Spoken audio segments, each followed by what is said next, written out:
Good morning. Good morning. How are you? I'm wonderful. How are you today? I'm doing great. I'm sorry. I think I missed something that you said. I was trying to put my headphones. Oh, yeah, no. I was just asking, how are you today? I am doing great. Thank you so much for having me Yeah, today. it's great to meet you. I'm glad we had the chance to catch up. It took a little while. We're here, I know. you know? Finally, we're here. I'm so Yes, happy to be here. me too. So, where are you located? I'm in Miami, Florida. Oh, wow. I've Where are never you been there. located? I'm in Kansas City. Oh, I've never been there. Yeah. Yeah, So we it's have a an excuse to right. visit each other. Exactly. Yeah, the only thing it's like it's funny when you haven't been somewhere what your mind will construct, and I just keep thinking about it almost seems like a Hawaii down there. Like it's every time I see images, it's just this glorious, brightly lit oceans, palms, all of these things going on. Just seems cool down there. It is cool, but the weather today it's kind of crazy. It's a little it's been raining this whole week Yeah. and school just started here. Oh wow. Yeah, I work my day job is as an IT tech for a large school district, so we're going to start next week. Oh Yeah. my goodness, that's so awesome. My husband is in IT for a school system here too. Oh, interesting. Yeah. I go to the schools and take care of all the equipment and all that, so it's cool. Yeah. That's fun. I This can is relate to that because I sometimes help him out. Yeah, there you go. That's right.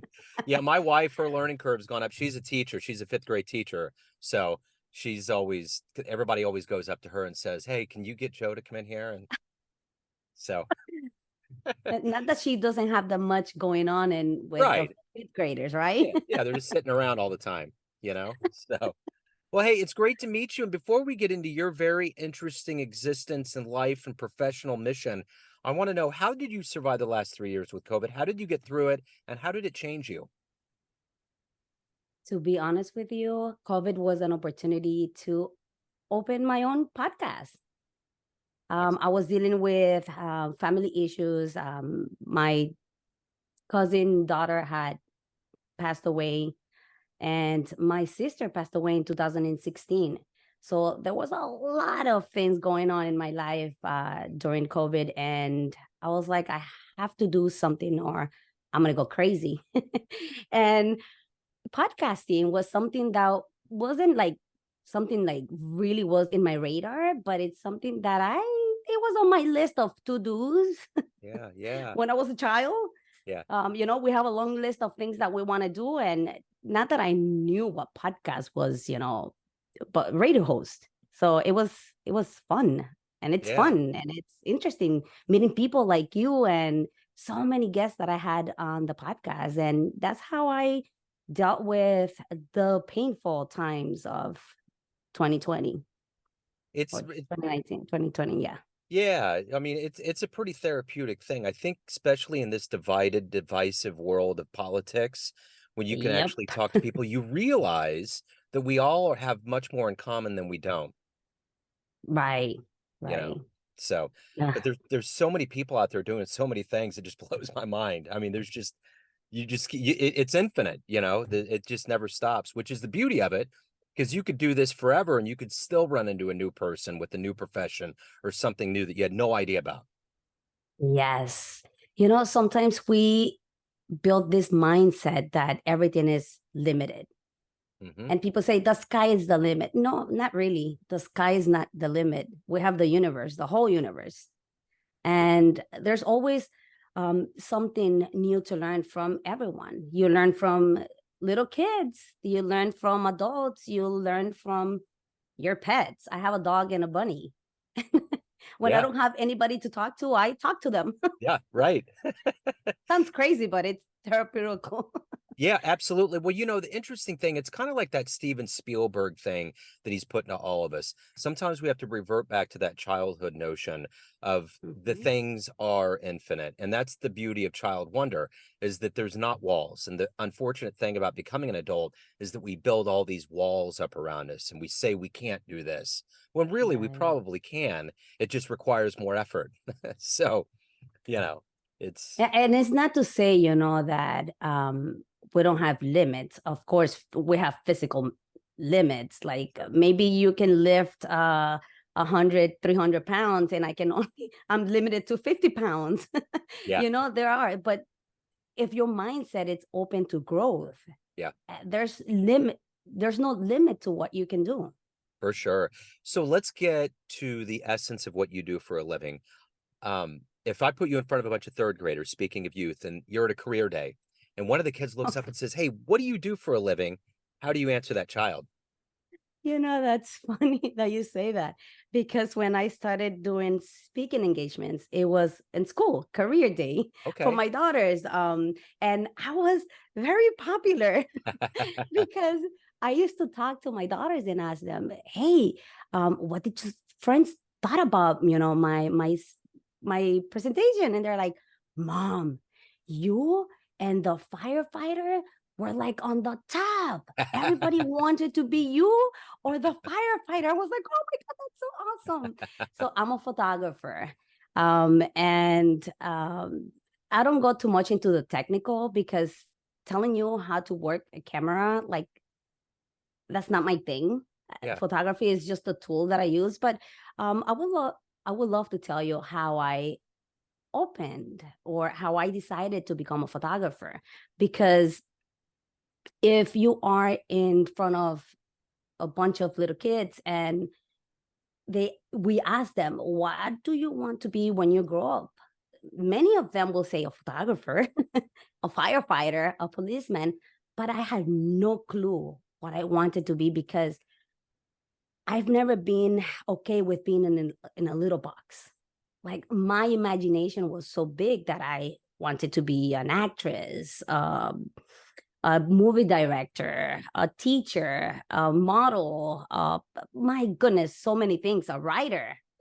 And so when I graduated back in 2003 as a web designer, I opened a business with a partner. And after graduating, and I left my job, I was working for a company doing design. Um, and I left that company to work as an executive director for a nonprofit. And after 2 years, we decided to close that company. And one day I said, "You know what? I'm going to become a photographer. How hard can that be?" My goodness, I was so wrong, but I was still freelancing as a web designer. And my soul was just craving for something else. And I was burning out. So I started saving money to purchase, the best gear, what they said that it was, this is what you need to become a professional photographer and open a studio. So I did that. And in 2011, I started shooting everything under the sun. And in 2012, I left my job and started my journey into photography. And by the way, like I said, I was dead wrong about, photography being so easy. Like, sure, anybody can do it. But in practice, it's more complicated, Mhm. time consuming, my goodness, and so expensive. Yeah. Yeah. So, it's like anything else, it requires a lot of effort, and it's worth it. So I will tell little children, to play, to have fun, and to if they want to become a photographer, just to stay curious. Yeah. I want to be that child being Yeah. curious. Huh? It's interesting. So you obviously, since you capture all of these stunning images, what was the art when you were growing up? What was the photography or artwork or visualizations that you were looking at that inspired you? None. Wow. If I will lie to you if I say, "Oh my goodness, growing up, like I said, I had a long list." Um, but I didn't. I was more into dancing and expressing myself in so many other ways, that it wasn't like I don't have that beautiful stories that my grandma gave me a camera and I went to the dark room. By the way, I'm a photographer that has never been in a dark room. Dark room.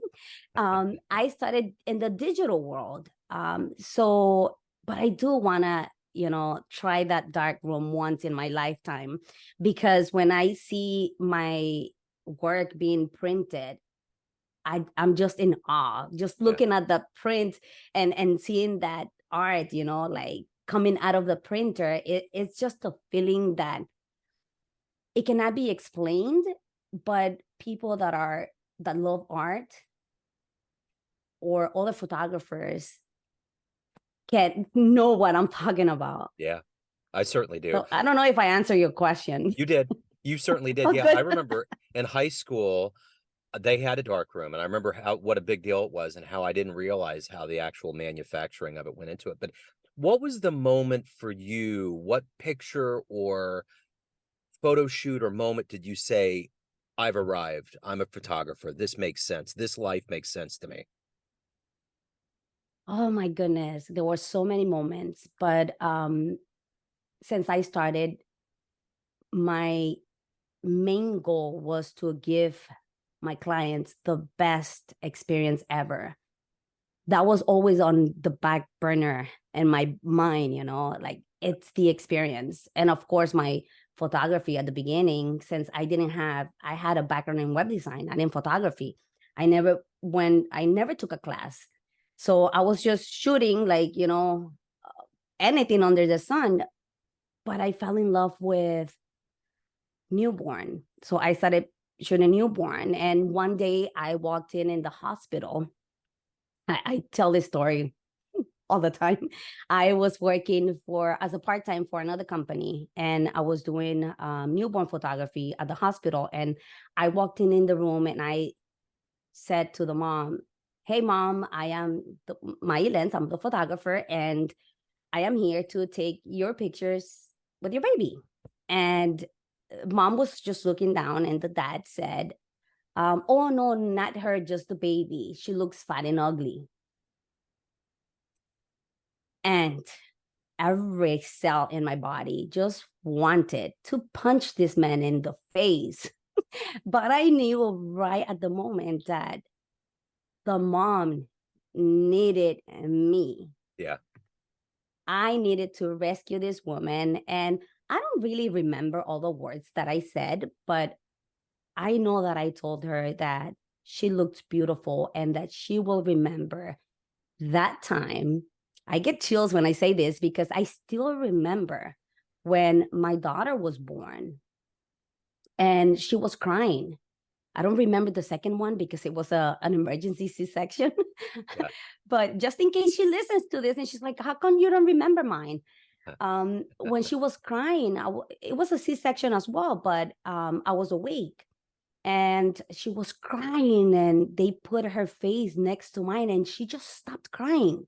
Yeah. And I can remember her smell. I don't remember how fat I looked or that my nose, because I'm very aware of my nose. I don't know, somehow, um, Right. that my nose looked it was like 5 pounds over my normal size. That's all I remember.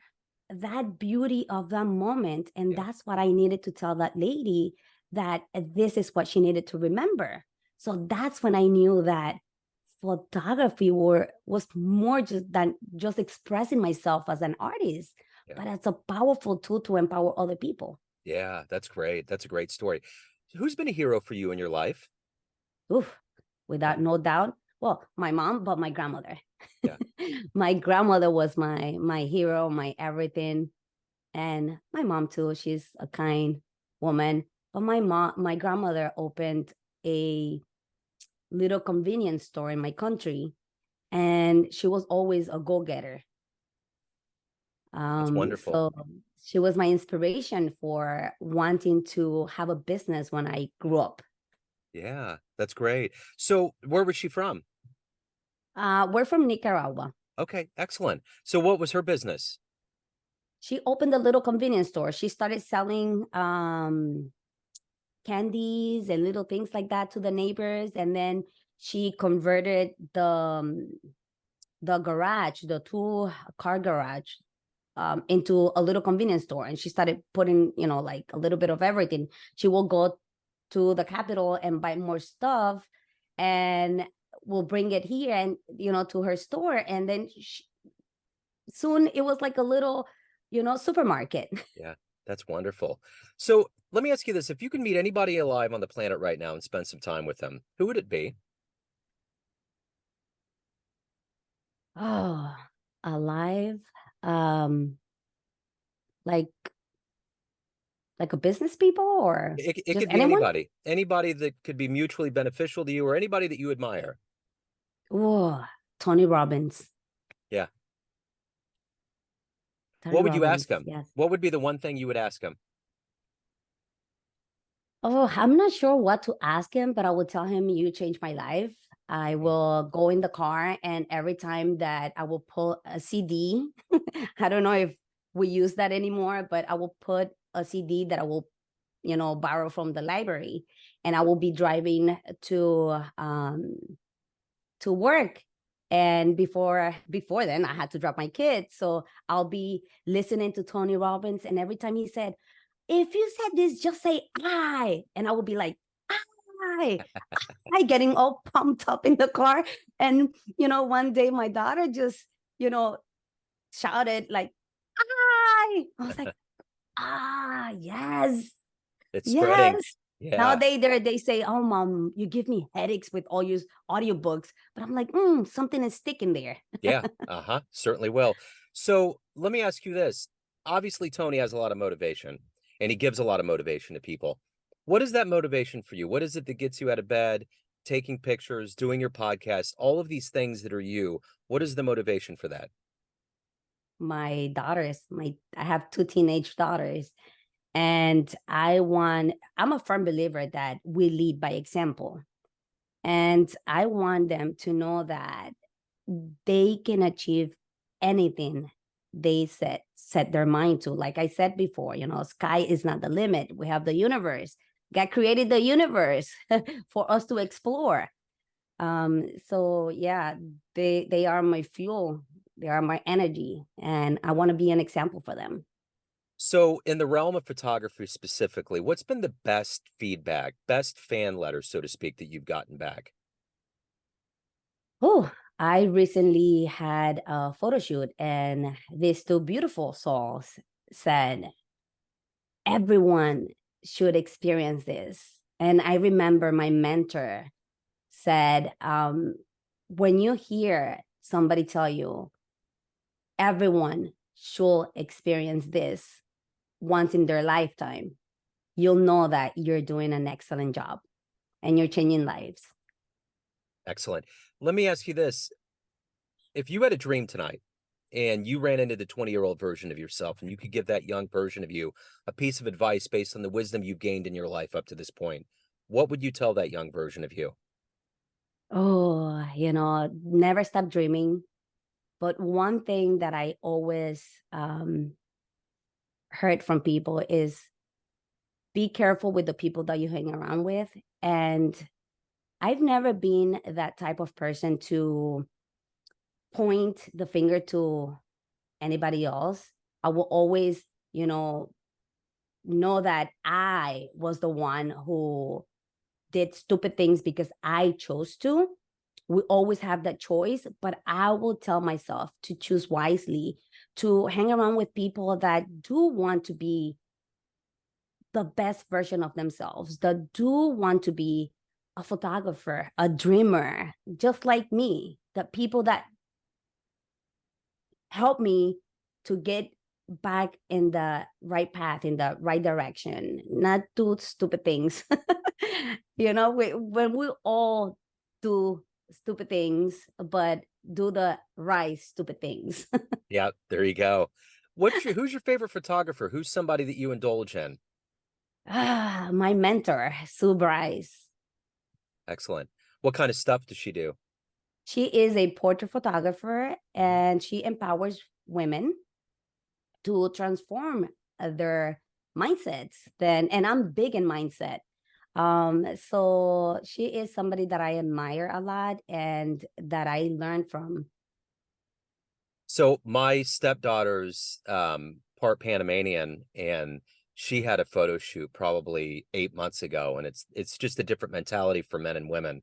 Like that just Yes, totally enlivened for her. It was a sure. huge deal, because I take a lot of photos myself, but what I would do is I would go on excursions with friends in the city, and we would just, I had a Pentax Explore. K1000.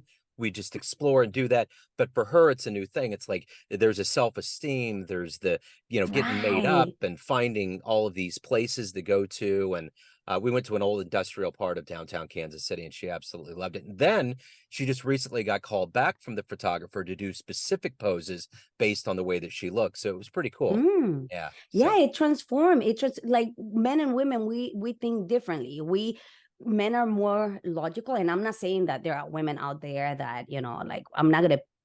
Uh, what is the saying? Pinch and hole, yeah, right. right? Women in specific, but we're more like the heart. It's like everything is emotional, Uh-huh. and we are very aware of the way we look, and oh my gosh, and so when we are in front, when we bring the lens in front of somebody, it's like we're pointing a gun at them, Yeah. and it's not the same thing when I tell a man, okay, pause in this way, and that when I tell women, okay, you need to pause in this way, and everybody's a little afraid at the beginning, but then it's like a whole oops, there I go. That's good. We all get so like into the moment, and we want to be like the supermodel for the day. Yeah, absolutely. No, it is. It's beautiful. And that's so good. I didn't even think about that aspect of it. That's been kind of a resonating theme with you, is that it really is more than just taking an actual photo and cementing that moment in time. It's more of a psychological, therapeutic moment of Right. allowing people to be themselves and to have that moment forever. And there's something that's when art and psychology almost merge in a very beneficial way. So it's And good. I love it that you put it that way, because for me it always goes back to mindset. Yeah. It's like I want to change the way you see yourself. I want to change the way you perceive yourself, not through my eyes, but showing you that this is you. This is beautiful you. Yeah, absolutely. Well, speaking of that, everyone has a perception of you, family, friends, clients, colleagues, but you run the show. What's your perception of you? Who do you think you are? Oh my goodness, nobody nobody ever asked me that. And it's funny, because I and if my cousin listens to this, he's gonna have a kick of this. But it's like, we grew up in the same family, right? And we all go and have our own little families, but all you will remember sometimes is that boyfriend that I had in high school, and or that class that I took in college, and then you just remember little tiny bits of our lives, right? And if I go by everybody else's perception, like it took me a while to really understand, how do I perceive myself, and this is not an easy question to answer. And I did a lot of journaling, and I believe that I'm always evolving. Yeah. Like, I can give you an answer today, and tomorrow I change my mind, and they're gonna be like, "But you said you were this yesterday, and today you change your mind." Yeah. No, it's just like like I love curiosity. I love learning about myself every day. Every day something changes. I look at myself in the mirror, and the first thing I said is, good morning. Oh my goodness. I woke up this morning and look at my hair. It's beautiful. Instead of just going back and saying, that this damn nose. My God, it's red today. What's going on with that rosacea that my doctor said I have? And and we start beating up ourselves, and we start changing that perception. So for me, is like I'm growing every day. Every day, today I don't know if you can see them, but I finally have, I'm 48 years old. I don't have my age, but finally I have gray hair, Yeah. and I'm just letting them grow. They Yeah. look beautiful. How Sure. come we can tell men that they look so handsome with the gray hair, but women go and paint your hair, dye your hair, and do a little bit of Botox here and little Botox over there because Yeah. so I perceive myself as always evolving. Yeah, that absolutely. Right. So my wife would color her hair for a long time and finally let it go gray. People freak out now. They're like, people pay money to have that happen, That's where we've gone. So That's right. it's amazing just embracing that. So if anyone wants to see your work, look at anything pertaining to your world, where can they go? Oh, really easy. Mayi Lenz, that's MAYILENZ.com. And Excellent. they can find my Instagram, it's Mayi Lenz, and pretty much everything it's there. Excellent. This has been wonderful. Thank you so much for opening up your story and giving us your time today. It's wonderful. It's such an evolved, wonderful way of living life. I appreciate it. Thank you so much for having me. And I love how you said that we get to know people and we have so much more in common than, what politics or what the world is saying out there. Yeah, We have the same love for art and photography. You absolutely. work as an IT, my husband, that's crazy. I know. It's like it really is a small world, and it is so great to connect and different parts. So I'm giving you Kansas City dreams. I got Miami dreams, so we're good. Miami, the Sunshine State, Florida. It's not Absolutely. so sunshine now, but Right. it is a beautiful state. Yeah, for sure. Well, it's great to meet you. Thank you so much. Send my best to Miami and have a great weekend. Thank you. You too. Thank you. Take care.